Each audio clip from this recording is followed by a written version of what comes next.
1987 ஆண்டின் ரிலையன்ஸ் உலகக்கோப்பை கிரிக்கெட் வரலாற்றில் ஒரு புரட்சியை ஏற்படுத்தியது. இந்தியா பாகிஸ்தான் ஒன்று சேர்ந்த தருணம் இது.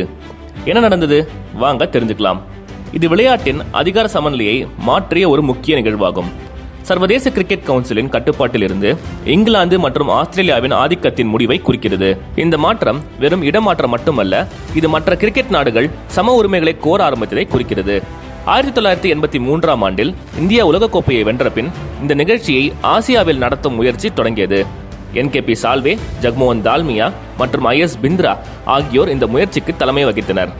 இவர்கள் பாகிஸ்தான் மற்றும் இலங்கையுடன் கூட்டணி அமைத்து தங்கள் இலக்கை முன்னேற்ற திட்டமிட்டனர். 1983 ஆண்டில் லாகூரில் நடைபெற்ற கூட்டத்தில் உருவான கூட்டணி பாகிஸ்தானின் நூர் கான் மற்றும் துபாயின் அப்துல் ரஹ்மான் புக்காத்தீர் போன்ற முக்கியமான தலைவர்களின் ஆதரவை பெற்றது. நிதி மற்றும் தந்திரமான திட்டமிடல் இந்த வெற்றியின் முக்கிய காரணிகளாக இருந்தன. இங்கிலாந்தின் கடுமையான எதிர்ப்பை எதிர்கொண்டாலும் இவர்கள் உயர்நிலை நிர்வாக உறுப்பினர்களின் ஆதரவை பெற்றனர். உலகக்கோப்பையை நடத்தும் உரிமையை பெறும் பாதை சவால்களால் நிரம்பியிருந்தது. இங்கிலாந்து ஆசிய கண்டம் 61 போட்டிகளை நடத்துவதற்கு பொருத்தமற்றது என்று எதிர்ப்பை தெரிவித்தது. ஆனால் ஆசிய நாடுகள் 51 வடிவத்தை ஊக்குவித்தன. நிதி பேச்சுவார்த்தைகளும் முக்கிய பங்கு வகித்தன. உறுப்பினர்களுக்கு அதிக ஊதியத்தை வழங்கும் திட்டம் மூலம் பெரும்பான்மையான ஓட்டுகளை பெற்றனர். பாகிஸ்தானின் வாக்கெடுப்பின் போது ஏற்பட்ட விவாதத்தினால் மறு வாக்கெடுப்பு எடுக்கப்பட்டது. பாகிஸ்தானின் பிரதிநிதியான நீதிபதி நசீம் ஷா தனது வாக்கு எண்ணப்படுவதற்காக மேஜையின் மீது ஏறி சென்று தன் ஆதரவை உறுதிப்படுத்தினார். உரிமையை பெறுதல் முதற்கட்டமாக இருந்தது. $1.6 மில்லியன் வெளிநாட்டு நிதியை பெறுவதில் சிக்கல்கள் இருந்தது.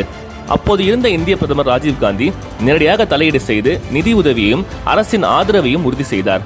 பின்னர் திருபாய் அம்பானி, ரிலையன்ஸின் ஓனர், முக்கியமான நிதி ஆதரவாக உருவெடுத்தார். இந்தியா மற்றும் பாகிஸ்தான் இடையே ராணுவ மோதல்கள் ஒரு முக்கிய சிக்கலாக இருந்தன. பாகிஸ்தான் ராணுவ தலைவர் ஜெனரல் ஜியா உல் ஹக் இந்தியாவுக்கு வரும்படி அழைக்கப்பட்டார். இது இரு நாடுகளுக்கும் இடையேயான நெருக்கடியை குறைத்தது. 1987 ஆண்டின் உலகக்கோப்பை இறுதிப் போட்டி கொல்கத்தாவில் உள்ள ஈடன் கார்டன்ஸ் மைதானத்தில் நடைபெற்றது. இந்திய மண்ணில் உலகக்கோப்பையும் வெகு சிறப்பாக நடந்து முடிந்தது. 1987 உலகக்கோப்பையின் வெற்றியானது ஆசிய நாடுகளின் அரசியல் மற்றும் நிதி சக்தியை வெளிக்கொணர்ந்தது. இந்த நிகழ்வு கிரிக்கெட்டின் வளர்ச்சிக்கான நவீன காலத்தின் அடிப்படையை அமைத்தது. இது விளையாட்டின் வர்த்தக வாய்ப்புகளை வெளிச்சமிட்டதோடு வளர்ந்து வரும் கிரிக்கெட் நாடுகளின் வளர்ச்சியும் பசுமைப்படுத்தியது. மேலும் இது போன்ற சுவாரஸ்யமான விளையாட்டு வரலாறு பற்றி தெரிந்து கொள்ள டேக் ஆஃப் சாம்ப்ஸ் சேனலை சப்ஸ்கிரைப் செய்யவும். இந்த வீடியோ பிடித்திருந்தால் உங்கள் நண்பர்களுடன் பகிர்ந்து கொள்ளவும்.